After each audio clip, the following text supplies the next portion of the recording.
Right, so welcome back to the channel, ladies and gentlemen. Welcome back. Super duper appreciate all the support, all the likes, comments, subs. Supporting great, but before I get into the breakdown video, just want to do some housekeeping. So last card, I got a few comments saying, look, could you be a bit more have a bit more conviction on your picks? But I could just sense last card. I was like, this is going to be a tough card. I know it's easy to say with hindsight, but there was a lot of kind of overpriced favorites, a lot of kind of tricky fights to kind of navigate around. I mean, even some other fights, right? Let's go with like Harris and Ponzinibbio. Harris almost finished Pons. Pons was kind of looking washed. Kind of Pons took over round 2, round 3. Harris landed one extra punch in round 1. He could have won.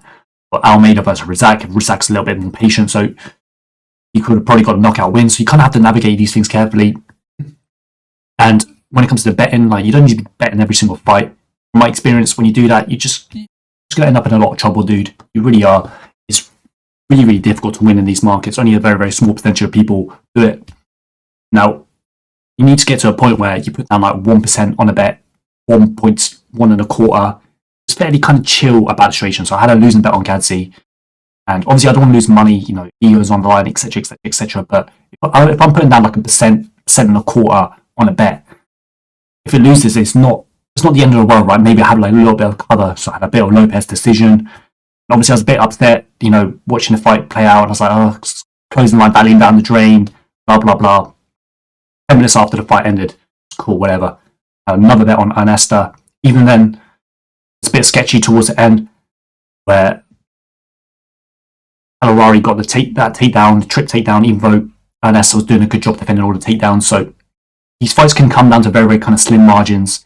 And I didn't really like the rest of the card from a betting perspective, but you sit still, you kind of stay a bit patient. I know not a lot of you guys into live betting, but I was able to kind of live bet a lot of the fights, and I ended up making, you know, a couple grand profits. So I'm not trying to like brag or nothing. You know, everyone's got, some of you guys, a couple grand profit. It might be small time, right? So try not get overly invested on one single outcome, one single fight, one single bet. You're not going to get rich from one bet, bro. You have to kind of grind. You have to kind of have to be consistent with it. And, you know, you need to get to a point where you put down a percent and a quarter, 5%.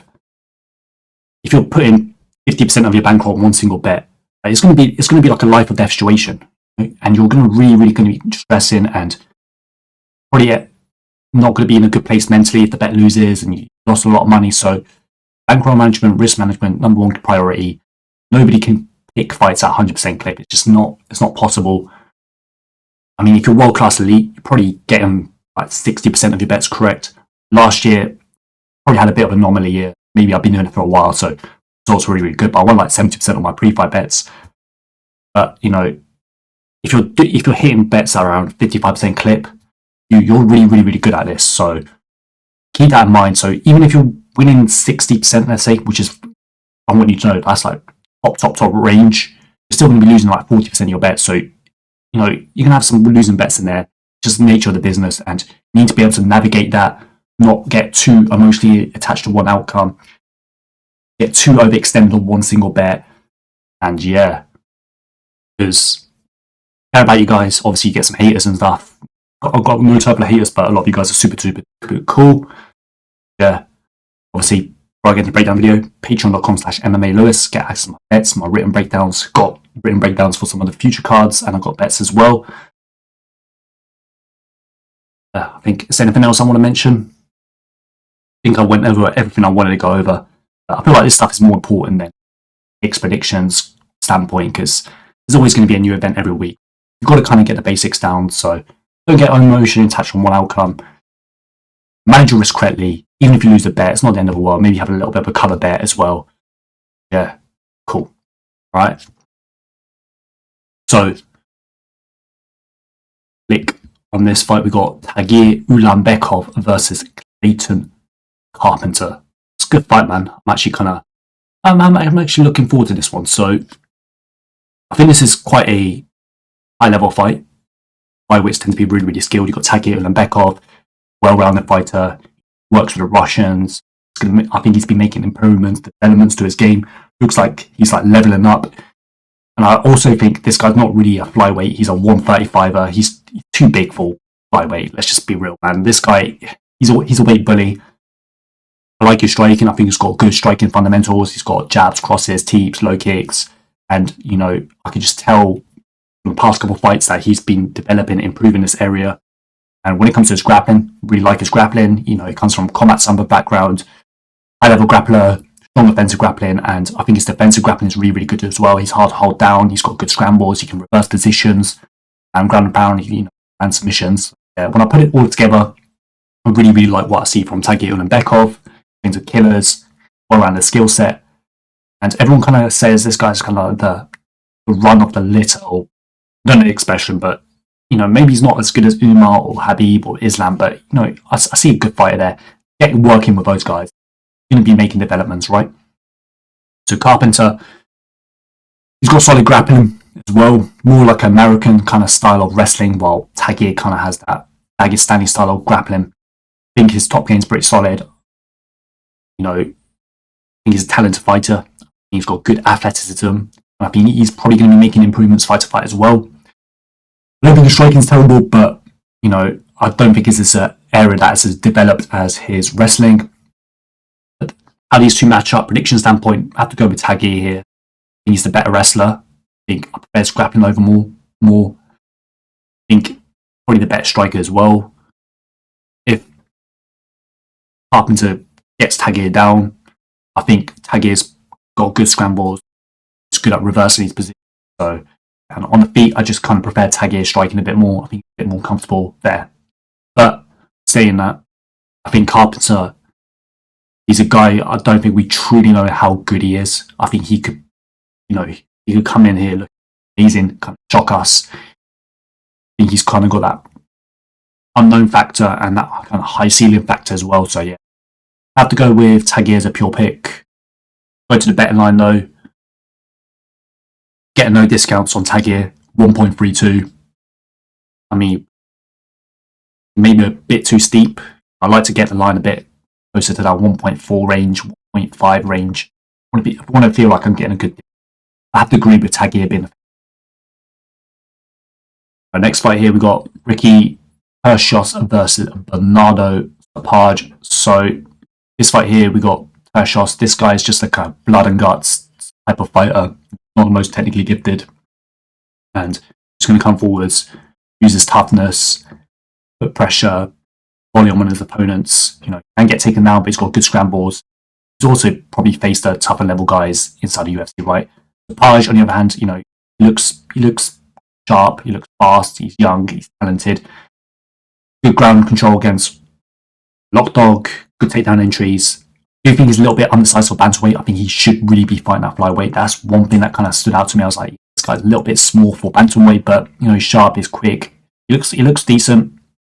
And facing Lockdog on debut, that's tough, man. That's a tough ask. So yeah, but I didn't really like how he slowed down in round 2, round 3. He was having quite a lot of success early on, but that cardio did concern me, man. So overall, you know, if I was lining this fight, I would have to have Sopaj as the favourite. It seems like UFC is kind of keen to kind of put this fight together. I think they use kind of Ricky to kind of boost up their prospects. I think he's faster, quicker, sharper, especially early. So I would have to have him as a favourite, but what's the line at the moment? He's 1.28. I'm not too keen on that price tag. I think there's probably kind of more value on Ricky Turcios. I think, yeah, it's just Ricky Turcios probably going to have to take the fight into round 2, round 3, drag it into deep waters, you know, really kind of make Sopaj work, dog it out. So I don't really have a lot of confidence on Sopaj in that factor, but I think the line should probably be a bit closer. But it's a pure pick, I suppose. I go with Sopaj, but not too interested in it from a betting perspective. Alright, next fight here we got Rinya Nakamura versus Muin Gafurov. Nakamura is just kind of like new generation of fighters coming out of Japan. They all seem to have like a really, really good kind of strong wrestling, grappling base. And from what I see, I like his wrestling, I like his grappling. He's kind of got that kind of almost like freestyle grappling style. when I see him, I'm like, yeah, he's got that kind of American base, freestyle wrestling, grappling. Obviously, he's not as tested. He's not faced the highest level of guys inside the UFC. I think his striking's all right as well. Striking sharp, quick, athletically gifted. Got good grappling entries, fast entries, heavy on top, and I think there's a talent there. And the UFC kind of likes that Japan market, and they try and prop these guys up, give them like decent matchups. But he is a little bit unproven just because we haven't seen face the highest level competition. We don't know how he's going to fare under adversity. Trains at ATT as well, which I did like. So yeah, because he's Japanese, he's going to have that work ethic, he's going to have that dedication, and he's going to really want to improve, dedicate himself to the sport. Gafurov, on the other hand, mainly a striker who mainly uses like his explosive abilities. There's some decent kind of scrambles against Kang, but overall, I mean, I'm not entirely convinced with his defensive grappling aspect. He did get taken down by Kang, got controlled. There's been fights before. I can't remember which fights on my head, but there's been fights where he's been taken down, controlled, etc. So I do think this is like a vulnerable area in his game. Obviously, Gafurov needs to keep the fight standing. Nakamura probably keep the fight standing, mix up the wrestling, mix up the grappling. So, and just because I've seen Gafurov get taken down, controlled, I have to go with Nakamura. He's probably the A side here as well. The UFC kind of wants to push this guy. Go betting line. I think the betting line's fair. Betting line's accurate. 1.20. High tax, no discounts, but I would have Nakamura as more. So next fight here, we got Karol Rosa versus Ailín Perez. Now, I saw a lot of money come in on Karol Rosa. I think there's been a couple kind of tipsters on her. So Rosa, she's mainly a striker. I think her striking's pretty clean. I think she has good boxing. She's got a nice low kick. I think her offensive wrestling and grappling is solid too. I think she's also effective in the clinch position. I mean, she's extremely tough, right? Had that fight against Aldana. That fight was brutal. That kind of fight probably takes a couple of years off your career. But in her next fight, I can't remember who she fought on top of my head, but she looked fine. She looked all right. I mean, I think this fight's probably going to come down to the takedowns of Perez. The last time we really kind of saw Rosa have to defend takedowns was against McMahon back in 2020. And McMahon's a quite strong American-style wrestler. And Rosa, she did get tested in that area. But we haven't really seen her defensive grappling get tested in recent fights. So, that's definitely a question mark. Perez, I do feel like she has been leveling up her game. She's mainly a wrestler, grappler. I do think her takedown shots and entries are good. She looks to explode. I think she does do a good job of chaining things together. I don't think her top game's perfect, but, I think she's, fairly heavy on top. So, I mean, in round one, I think Perez is probably going to have the best chance of securing takedowns, having success, dominating the grappling positions. But one thing I don't like about Perez is that I do think she slows down. Round two, round three, she becomes much less effective. And, if Rosa's able to take the fight into 2, 3, maybe, has a tough first round, I think she can kind of overtake things, drag the fight into deep waters, and I've got to favour her in that position. So overall, I just kind of prefer Karol Rosa as a fighter. I think she's kind of more like technically refined fighter. I think she's more battle tested. She's faced a higher caliber opposition inside the UFC. And even though I think the fight could be a little sketchy, round one, Perez has got explosive takedowns. I just think I have to favour Rosa here overall. So yeah, I just think she's a more technically refined fighter. But, I have enough respect for Perez's takedowns where I wouldn't be, completely writing it off. The money's been coming in on Rosa, 1.38. I'm quite surprised about big money coming in. Thought there'll be more kind of Perez love. From what I gathered on YouTube, quite a few people were picking Perez, so a little bit surprised that it's just been basically one way action on Rosa, but I would probably have to have Rosa as the favourite.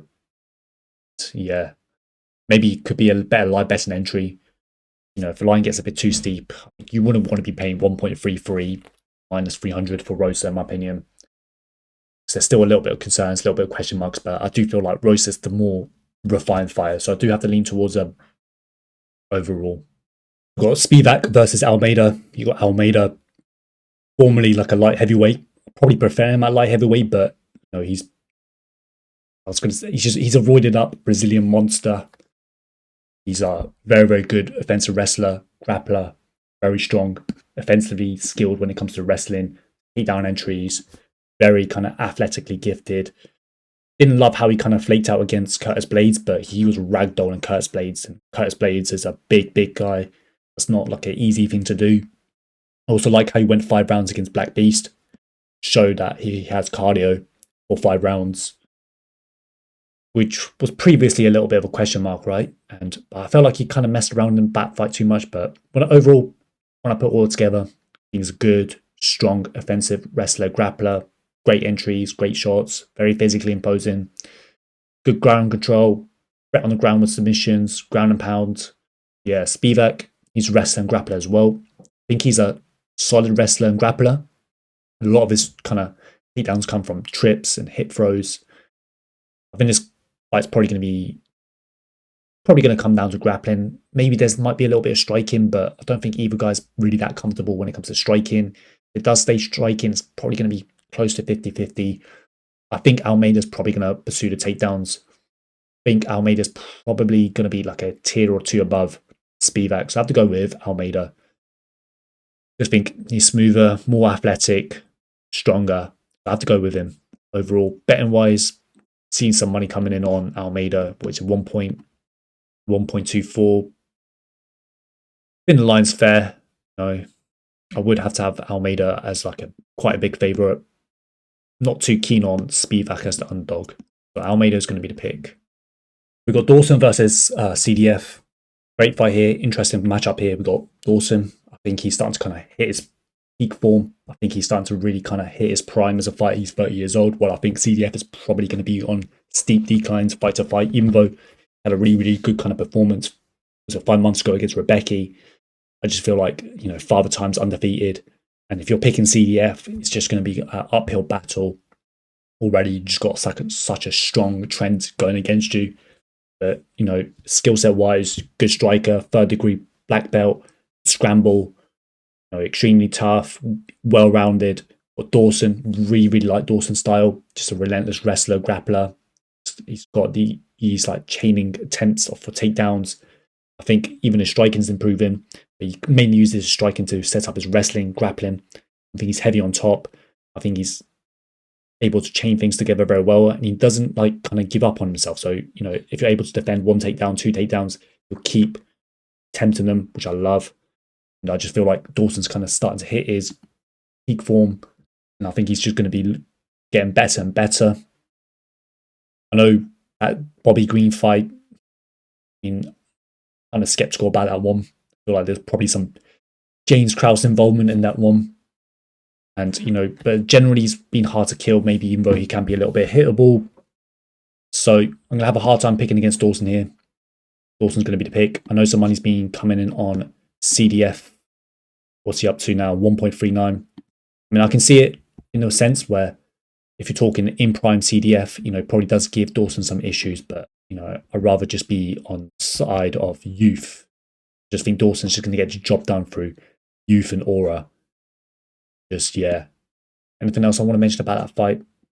Didn't like how Dawson death gassed against Ricky Glenn. Suppose that's another flaw with Dawson, but I have a hard time going against Dawson in this one. If you want to talk about kind of cruel matchmaking, setup spots, we got a fight here. We got Talbott versus Barcelos. Man, this is brutal matchmaking. You got Talbott, one of the most promising prospects that I think we've ever seen. This guy's striking is just incredible. Honestly, one of the best strikers I've ever seen inside the UFC. What he did to Simon, just super crisp, clean striking. Just, I love his striking. I really, really do. You've got Barcelos on the other hand. You know, he's a decent name with the kind of hardcores. I think he joined the UFC a little bit too late. You know, he was pushing 35 by then. You know, back in the day, only a couple of years ago, he was a real promising fighter, but you can just see it. He's just slowing down. Nowhere near as sharp. His chin's starting to go. It's clearly a declining fighter. I think Barcelos is going to have to grapple here. You know, Talbott's defensive grappling is not bulletproof, man. So, you know, you've got to have a little bit of concerns considering the betting line in that way. But yeah, obviously the pick's going to be Talbott, high confidence, but betting line reflects the confidence of what's a 1.08 in the lines there, really. You know, maybe Barcelos can, you know, have some grappling success, but I think there's a lot of things going against Barcelos here. I think, yeah, Talbott probably, unfortunately, knocks out Barcelos. You know, don't like saying that because Barcelos is a G, but yeah, just phenomenal striker. It's clearly a set-up spot here. It's clearly the A side, and even if it goes to the scorecards, you know, I have to favour Talbott, but overall, Talbott's going to be the pick, but there's no real value left on the betting line, I don't think. So we've got striker versus grappler matchup here. You've got Holland, who's definitely going to want to keep this fight standing. And if he does keep the fight standing, he could probably even knock out Derrida or have large success on the feet. While on the other hand, Derrida, he's a grappler here. He's going to want to pursue the takedowns.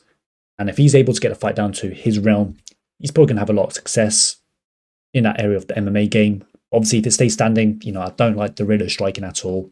Very, very kind of uncomfortable on the feet. Surprised he's made it this far in his career with basically zero striking, but you know, he will push the wrestling. He will push the grappling. When he does get his opponents down, I think he's got, like, best way I can describe it is he's got this like sticky kind of BJJ on top. I think his BJJ is good. I don't think his like offensive wrestling shots are the best. I don't think his takedowns are like kind of like really real smooth with it. They're quite high up on the hips, but relentless with his approach. And if he does get his opponents down, you know, he can, you know, cause some damage. Holland, you know, long, rangy, athletic, decent striker. You know, sometimes he messes around a bit too much. Maybe he's a bit of a company man, you know, taking fights on short notice, etc. I mean, I think his ground game's been improving, but historically he's been quite weak. If you are able to kind of ground him, he can look a little bit like a fish off his back. He can get kind of disheartened, kind of accept defeat, accept the position. We kind of saw that against Elise. So yeah, classic striker versus grappling matchup here. It's a bit of a mean fight. You know, both guys are fairly hard to trust. I think the line should probably be quite close. Maybe you have one guy as a slight favourite or just a pick him with a slight lean. I'm going to go with Derrida here.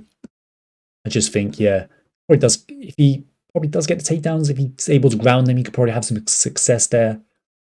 Also feel like he's probably the more kind of physically imposing fighter in there. I think he's more suited for 185. I think Holland, even though he's very long, rangy, with his frame, with his skinniness, he's probably more suited for 170. So yeah, I'm going to go with Derrida here. But no cop-out. It's probably one of the more trickier fights to analyse. And if Holland keeps the fight standing, it wouldn't shock me if he's able to knock out Derrida. But personally, I'd rather just ride with the wrestler, the grappler here in the spot. I think he's able to get one takedown. That could possibly be the round with how weak Holland looks off his back. We've got Money Moicano versus Benny Dariush. Two solid fighters going at it at lightweight. I think both fighters are very well rounded. Benny, he's explosive, he's powerful. He's got good BJJ, he's heavy on top. Striking's good as well. Very explosive, powerful, clean. Obviously, one thing I've always kind of been worried with Benny is that I don't think his durability is the best. I think there's a lot of this fight is going to come down to how damaged Benny is. You know, he's taken 2 losses against Oliveira and Tsarukyan, which were knockouts. Obviously, those two, we've got a title challenger and a former champion, so they're not bad losses to take. But at his age, wear and tear, you know, it's not been an easy career. He's starting to get grey hair. You kind of worry like one of these days he could just be looking just completely done. We've got Money Moicano, well-rounded fighter, solid striking. I think with his striking, he kind of lacks the power to kind of really put a stamp on his striking. He's got good wrestling, good takedowns, BJJ black belt. And yeah, I do like his grappling game overall. I think he's solid BJJ player. But kind of similar to Benny with Moicano, it's just his chin's just pretty kind of unreliable. So I feel like Benny's probably a live dog here. He's just got off previous tape. You can't help but feel like, yeah, Benny could definitely win this fight. You know, he could definitely land a big shot. He's a skilled fighter. He's well-rounded. And, you know, Moicano's not made out of cast iron. But, you know, there's a good chance that Benny's done. Because these, plus 145, 2.45. Money's been coming on Benny. I can't agree with it. He's done the dog here. I'll go with him. But, you know, no cop out. If Benny looks washed, shot, then Moicano could really kind of dominate the fight. But, you know, Moicano's, you know, his form looks better. So if I was a bookmaker, I'd probably line it 55-45 for Moicano. You probably would have to have Moicano as the favourite if you're setting the lines. I can see why people are coming in on Benny. I don't hate the action at all. But just know, like, he could just be done. That's definitely a risk factor. Every fight carries risk, but yeah. I'll go with Benny as a pick, I suppose, because I do think, you know, the value's on him. So yeah, go with Benny. But, you know, if Moicano wins, wouldn't shock me at all. It's just going to come down to how badly compromised you think Benny is. Is he still the same fighter from a couple of years ago? Was it 2 fights ago? Maybe like 2-3 years ago? Get that kind of Gamrot version of Benny, then he's very, very live to win this fight. But if he's too kind of compromised from the knockout losses, then Moicano could easily win this one. Got bang of a matchup here, high level fight here. We've got 2 former champions going at it. We've got Jamal Sweet Dreams Hill versus Yuri Prochazka.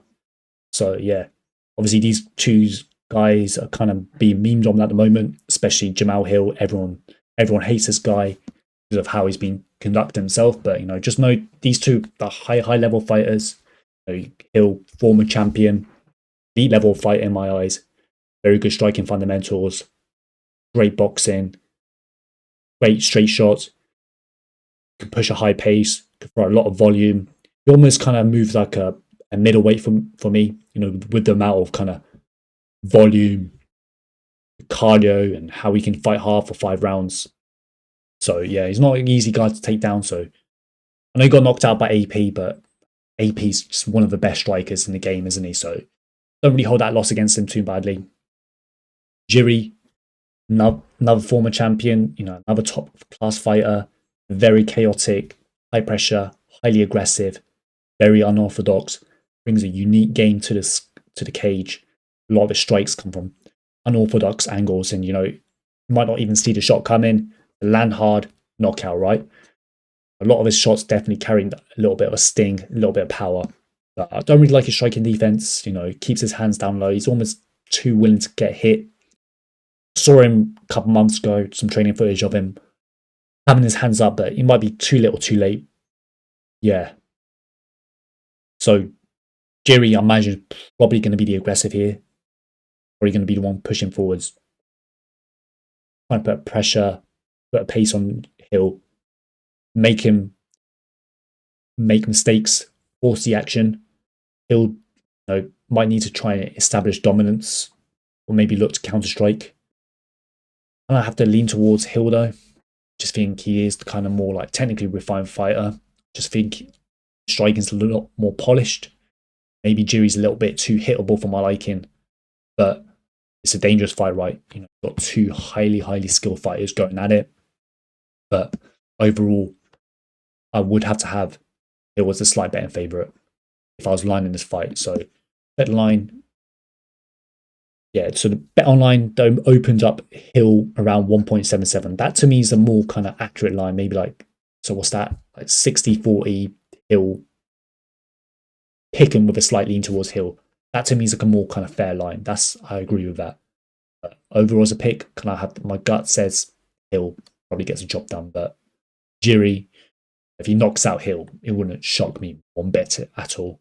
So this is at the end of the day, high level fight. If you things go for Hill, he can dominate. If you things go well for Jiri, he could win. So yeah.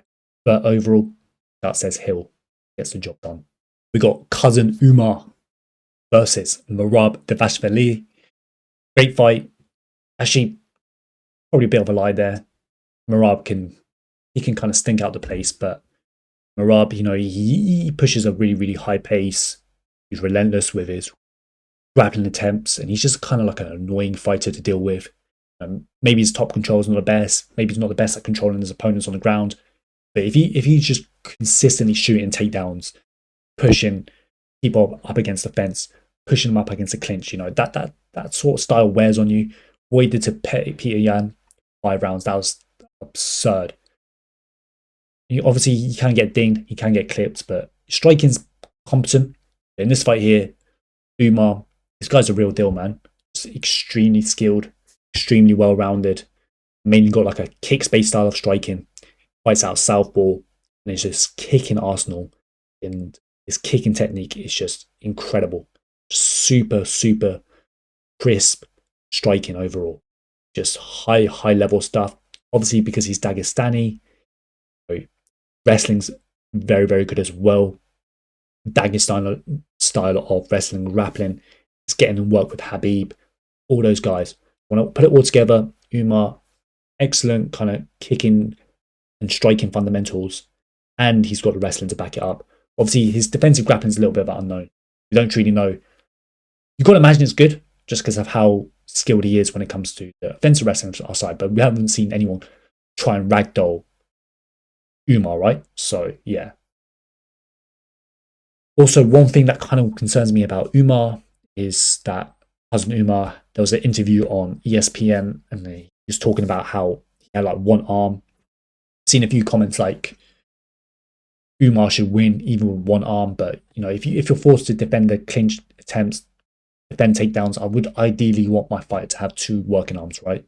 But I don't want to play doctor too much. I'm just going to assume that Umar's good, but seeing that interview, I was a bit like, it did give me a little bit of pause considering the price tag.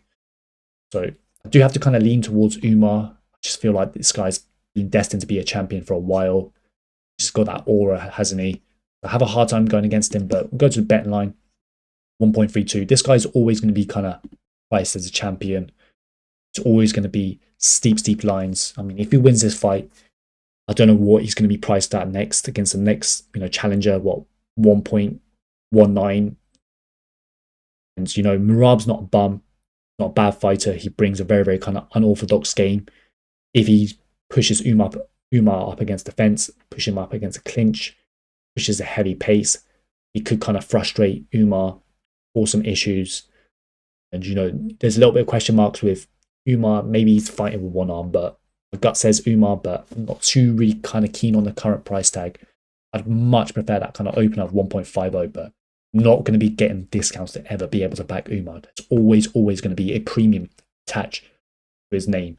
So some of you guys are probably going to want to cough it up, but yeah.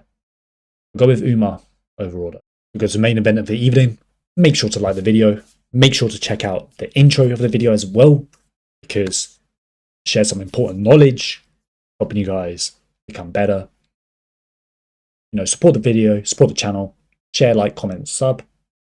Yeah, without further ado, let's get into it. So we got Islam versus Tsarukyan. Obviously, this is a rematch. This is a high level fight. Both guys are extremely good. First fight was back in, I can't remember, was it 2019? I think it was. It was a close kind of back and forth fight, but Islam just, showed he was better. I think it was Tsarukyan's debut. So that just shows you how highly UFC thought of Tsarukyan to give him that as his debut.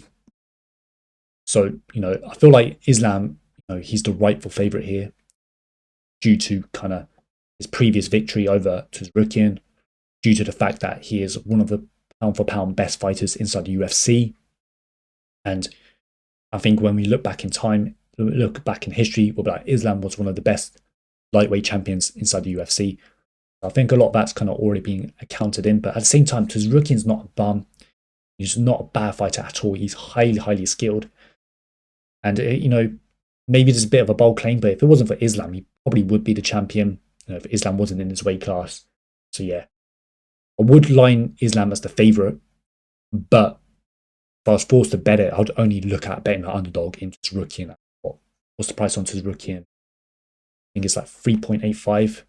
Mouse is not working, which is annoying. Here we go. So Islam's around 1.27. Come back onto Tsarukyan's 3.95. I would only bet Tsarukyan, man. To be honest with you, like, I would definitely have Islam as the favorite. I do think he's the more likely winner, but I just feel like this is too high level of a matchup to be laying 1.25 on Islam, even though he is the more likely winner in the fight. When you ever look at a dog, maybe you kind of watch the fight for a few rounds, see how the fight's going back and forth, look to like kind of lie bet aside. But yeah, Islam's the pick, but you'd only bet the underdog here in this one. It's too high level of a match. Both guys, this isn't, Islam facing some bum on short notice. We're talking about one of the best lightweights in the world. So yeah. Thank you for tuning in. Super duper appreciate it.